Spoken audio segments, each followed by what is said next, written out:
Hey guys, so we're going to go ahead and do our first notes of our first unit for the beginning of the year. So let's not waste any time.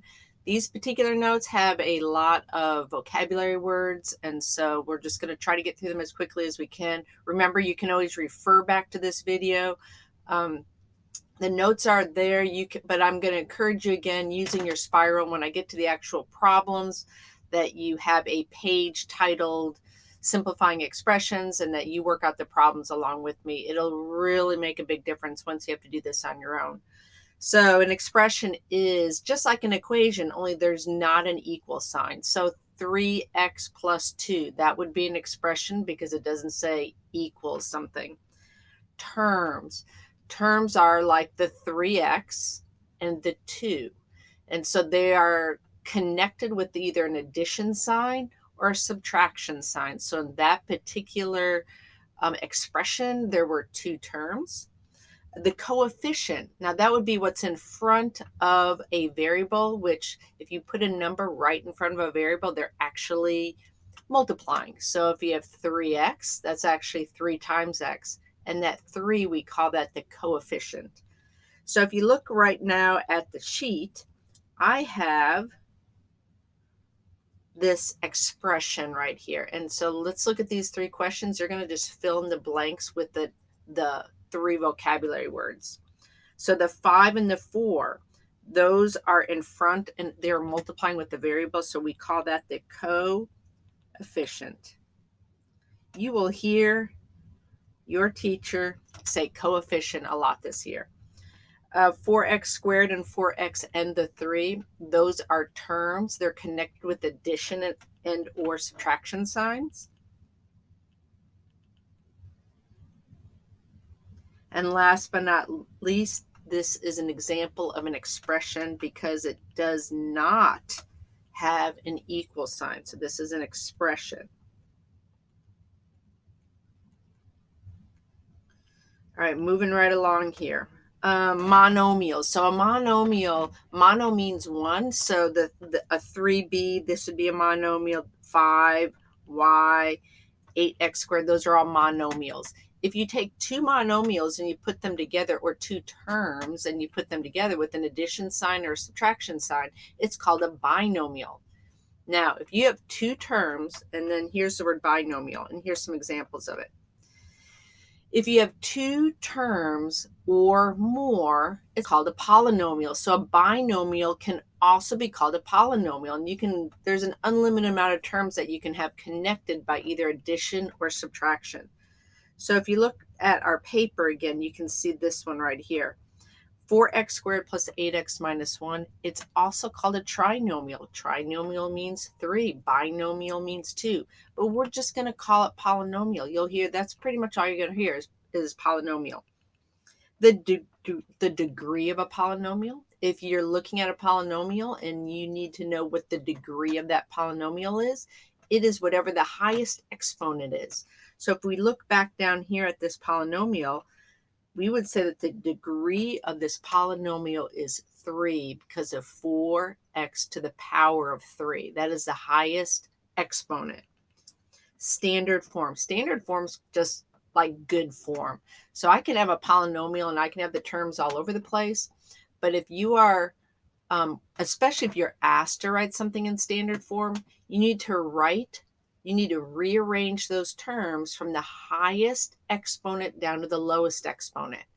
So you'll be asked to do that quite a lot. In fact, there'll be quite a few different forms that we'll write in, and standard form is a main one. So again, we're going to come on down here. If you look at this example right here, it's out of order.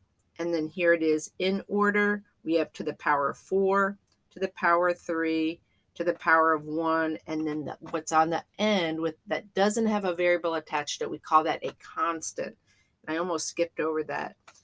Here's a constant right there. So you'll hear the word constant a lot also. Okay, now here's where this would be super, super, super good idea for you to have your spiral opened up, and that you do these 2 practice ones with me. This is as hard as it's going to get for what we're doing right now. So if you can do these, you can do anything. also on your homework, you're most likely going to be typing answers in. So if you look right here, this 5x to the power of 4 would be very difficult for you to type that in either on your laptop or your phone, whatever it is you're using. So I want you to know that you can use that key right there that looks like an arrow up key. And so that you can use that. That means I will know, your teacher will know that 5x to the power of 4 if you put that little arrow up key thing. It's usually, if you're on a computer, it's above the number 6. All right. So we're going to do the distributive property, and I'm just going to tell you to before we combine like terms, we're going to do the distributive property. And I'm going to tell you the way I do it. There's other ways to do it, but I'm going to teach the way that I think is the way that you will most likely make the least amount of errors. We put a lot of minus signs and a lot of negatives and stuff into your equations throughout the year. You'll see that because that's what messes people up the most. So stick with me here. We're going to look back down at the notes. So this one here is 4 times a binomial, d minus 3. So I'm going to distribute the 4 first. I will do distributive property first if I see it, and then I'll combine like terms. So this is 4 times d and 4 times, and we're going to look at that as a negative 3. So that's 4d minus 12. Now, the next one, I'm not going to look at it as a 5. I'm going to look at it as a negative 5. So this is a negative 5 times 2, which is a negative 10. And a negative 5 times a negative d, a negative times a negative is a positive. So that is a positive 5d. Now I'm going to recommend, if you, especially as these get really crazy and long, I like to box them in. It helps me to remember what symbol goes with which number and whether I'm adding them or subtracting them, which is, again, a place that a lot of students make mistakes in. So this is 4d, negative 12, negative 10, positive 5d. Now I'm going to start with the highest exponent, which is 4d. And so we have 4d plus 5d, and that's 9d. I'm going to go ahead and cross those out. Then what I'm left with is negative 12 and negative 10. We're going to add those together, and I'm going to get negative 22. If you really stink at your negative numbers, make sure you use your calculator. It'll just do the work for you. Next one. You have to remember how to multiply a fraction with a whole number, or you can use your calculator. But honestly, these go a whole lot faster if you can just remember how to multiply a fraction by a whole number. Remember that we were going to put the whole number over 1, and then you multiply straight across. And I'm going to work one out. In fact, I'm going to work both of them out. But a lot of these, once you see it and remember how to do it, you can do it just really in your head. So the first one is 1/3 times 18. So 1/3 times 18 is the same as 1/3 times 18 over 1. Multiply straight across, you get 18 over 3. 18 divided by 3 is 6. So this is 6x. The next one, I'm just going to go ahead and do it without writing it all out. I'm going to go 1 times negative 9 is negative 9 over 3 is a negative 3. Negative 3y. Now you could write it out like I did the first one. You do what you need to do in your spiral. Now I'm going to go ahead and work out the next one because it has it's a different kind of fraction. So this one's going to be 2/3 times 12. 2/3 times 12 is the same as 2/3 times 12 over 1. Multiply straight across, divide by 3. So this becomes plus 8y. Okay, last one. I'm going to do it I'm going to just do it verbally. Follow along.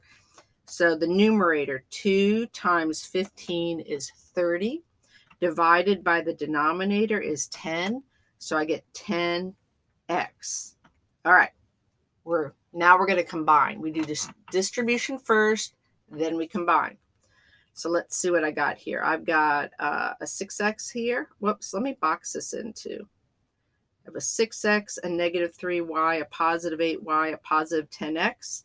So I have 16x, and then I have a positive 5y. Watch out for those negatives. They're going to get you if you're not careful. Well, I hope you learned something. Make sure to go back to this video if you need help. And I'll see you tomorrow.